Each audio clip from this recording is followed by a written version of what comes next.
everyone, and welcome to a special beauty edition of the 60 and Me Show with Margaret Manning and Ariane Poole. Ariane is a celebrity makeup artist. She has worked with some of the most amazing people, Jane Seymour, Catherine Zeta-Jones, Lulu, and many others. Loads and loads of others, yes. Too many to mention. And today, as you may notice, I'm not wearing my normal makeup. We have put some primer on, and I've learned all about primers, which is most amazing. And so you have to check out our video for that. Yeah, we have a video on primers. But today, we're going to look at foundation. Yeah.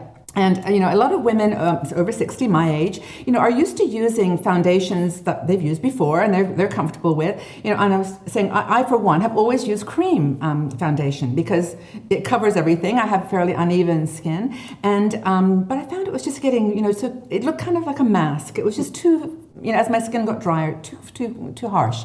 So, I know that there are a lot of foundations on the market today. And, you're going to throw some names at us that I don't have any idea what she's talking about, so I'm going to learn. I think we've got BB cream and CC cream and whatever. I tell you, it's actually a minefield, and I would hate to be out there trying to wade through all of that. So, so help us find the right one. I'm going to try to help you find the right one. Okay. So, yes, there are lots of different things, and what you said was really a really great point. You're used to wearing the same foundations, and then you suddenly look in the mirror and think, these aren't working.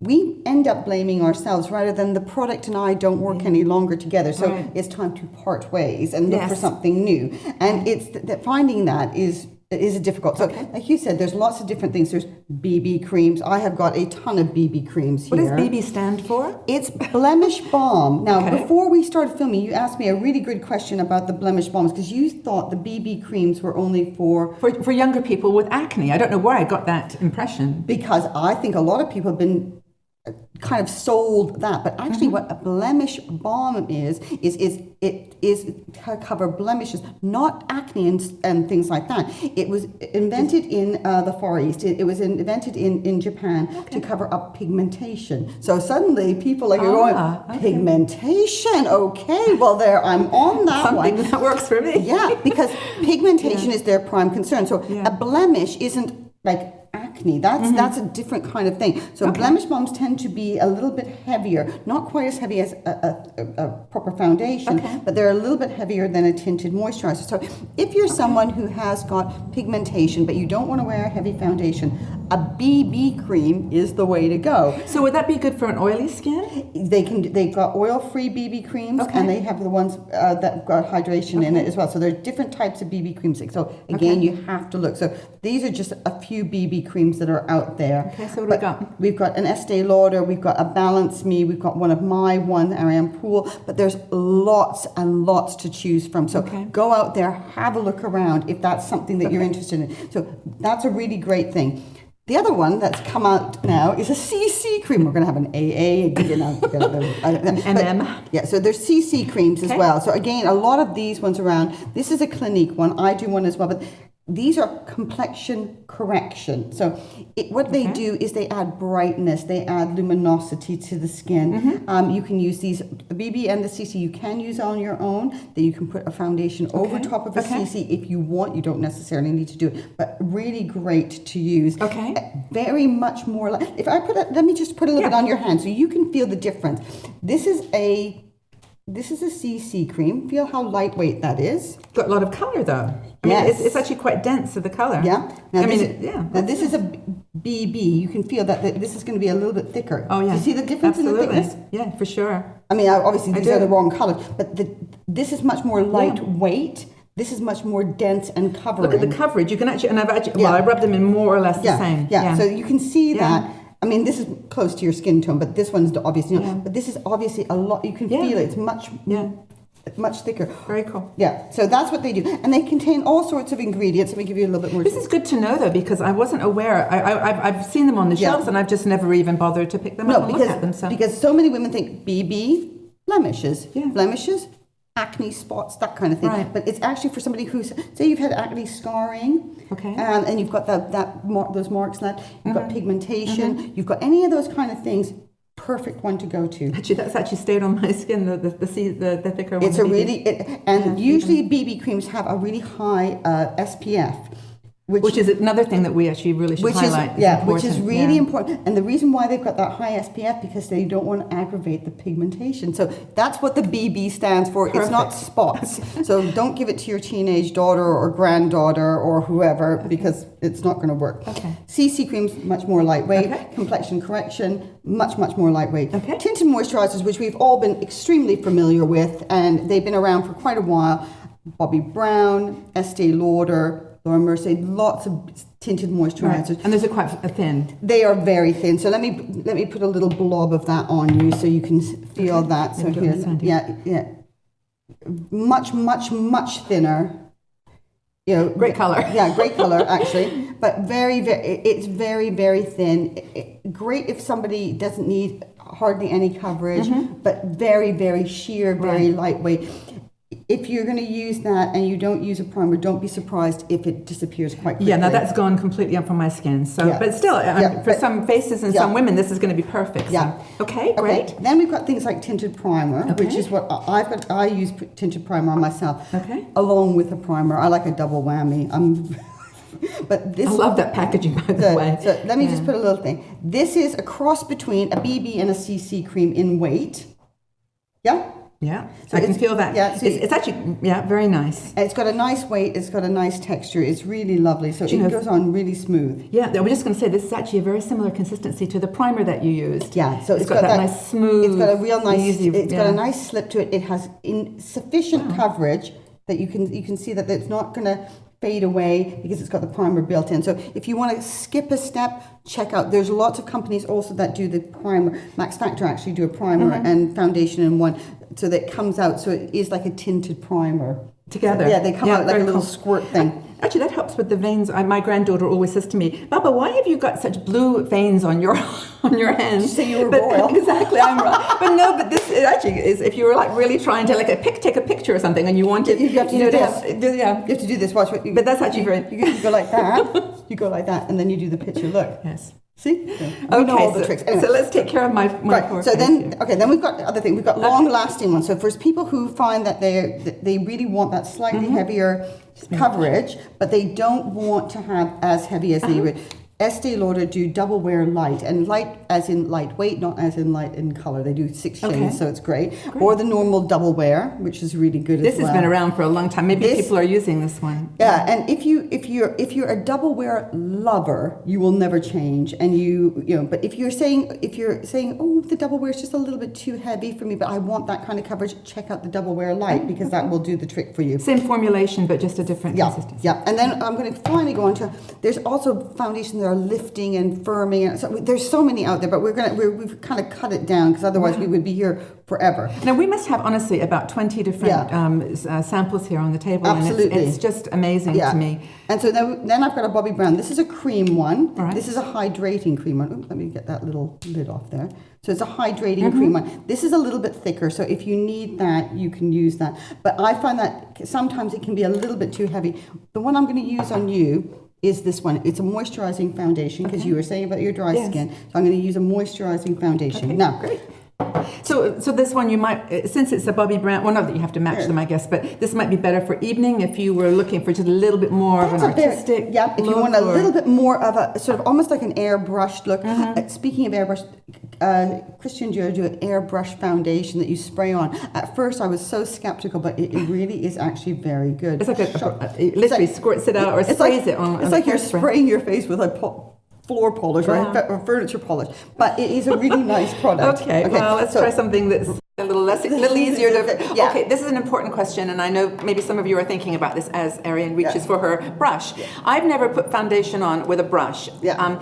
Give us your thoughts on fingers versus sponges, which I use, versus brushes. Okay, I'm a fan of either fingers or brushes. Okay. I'm not a fan of sponges because I find that they put too much product down and they can absorb too much product, and it's really hard to clean the sponge. That's my reasoning for that. Right, but I'm going to first test foundation on you to choose the right color. So I'm going to put a little bit here, and I'm going to use another color as well. Hold on, let me just grab that. I'm going to put a little bit here. And I'm actually going to use another brand just to show you. This is a mineral based This is so much fun. This is one of my ones. This is a mineral base, and I know I'm putting some colors on that I know aren't going to be right for you. So that one there I know is not right. But the reason why I'm doing that is you're actually really good. You don't change the color too much at all. But some people, you can put the color on and it whooshes into a different shade. So wow. Yeah. Okay. Yeah. So what causes that? It causes, it's just the pH in your skin. So some people will make colors go lighter. I make colors go lighter. So I use a foundation probably the same color as you, and I am a lot paler than you. Different. Wow. Because I will make it go lighter. Most people find that they make the foundations go darker so that they get it in the makeup counter. They go, oh yeah, that's the right color. Put it all over. You get home and you go, oh my gosh, I've been going around with this horrible color on my face. And it's not, it's because they don't have the time to wait and be patient like we do here. One thing I suppose that really accentuates is the importance of just at the shop, trying and just waiting a minute before you actually make the purchase, because that makeup can change. I hadn't thought absolutely. Of that. Now I'm looking at this one, and this is really good because it actually matches this part of your face. So I'm looking here, and this is the Bobbi Brown one. So I'm going to use a little bit of that. If you get blotchy here, say you're out there and you have to do a talk, or you're at a wedding or somewhere that you feel a little bit nervous, that's usually when you get the blotchiness.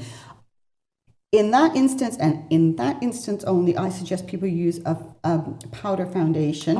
And all that you do is you put a little bit of powder foundation just in that area, and that will stop. But I always stop the foundation about an inch before the jawline. Okay. I think one thing that we've talked about before is the importance of foundation, and the fact that maybe some of you are watching this and thinking, okay, I've been using this foundation for years, I'm going to just keep using it, it's maybe a drugstore product. But we were talking earlier about the importance of looking at the parts of yourself that you really want to enhance and invest in those things. So and I really appreciate taking the time with foundation, because for me that's your big thing. Yeah. I can use a less expensive blush or a less expensive lipstick, but I always want to, so I'm so happy to be learning. Thank you.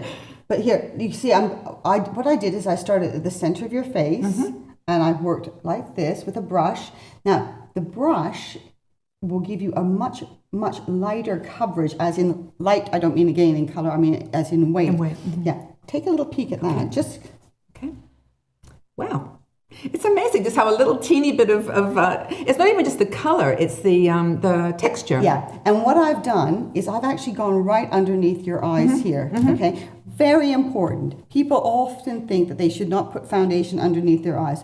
Why? Foundation is a lighter weight as in texture than a concealer. Why would you not put something lighter weight underneath your eyes, and then you need less concealer? Yes. Well, we're actually going to do another video on concealer, but would you, just for a point of information, you would put the concealer on after the foundation? Oh yeah, sorry, I should have said that at the very beginning. My mistake. Sorry. No, but most people put the concealer. Yeah, most people put the concealer on before, and then they put their foundation on. And whether you're using a sponge or fingers or a brush makes no difference here.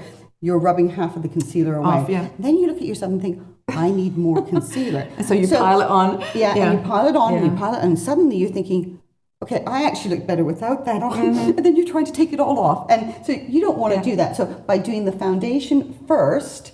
Sure. Okay. But you also put it right up, I've never put foundation up in my eyes. I'm putting it, if I just turn you this way so they can see there, I'm starting here at the side of your nose. So obviously we do the nose. And then I'm going underneath. That's why a brush is really good, because you can see how I can go right underneath. But I'm not applying, even if people came up really close to you, they would not see a heavy foundation. Now, I put it in the palm of my hands only because I find it really difficult to go into there. And also, too, if you're pouring it, you're spilling it everywhere. Don't try to do it at the back of your hand. It will pour off. Little tricks. Never done that before. So, and you see here, even I'm putting it on your pigmentation. I'm putting it, and I'm stopping about here and then blending. I'm not actually adding any more product to there. You can't do this with a sponge, actually. No, I'm conscious of that as you're doing this. With the brush, I'm using so much less foundation. So for one, economical, a little goes a long way. So if you've made a big investment, you know that's going to go for a while. But also too, it's much more flattering on your face. Now, I put a tiny bit here just on that bit because that's what really shows. But if you look, there's not any difference between here and here. So you don't need tons on your forehead. So what about your eyes? I don't put foundation on the eyelids. I put an eye primer or an eyeshadow primer on there instead, only because that way foundations are meant to be malleable, so they're supposed to be able to move around.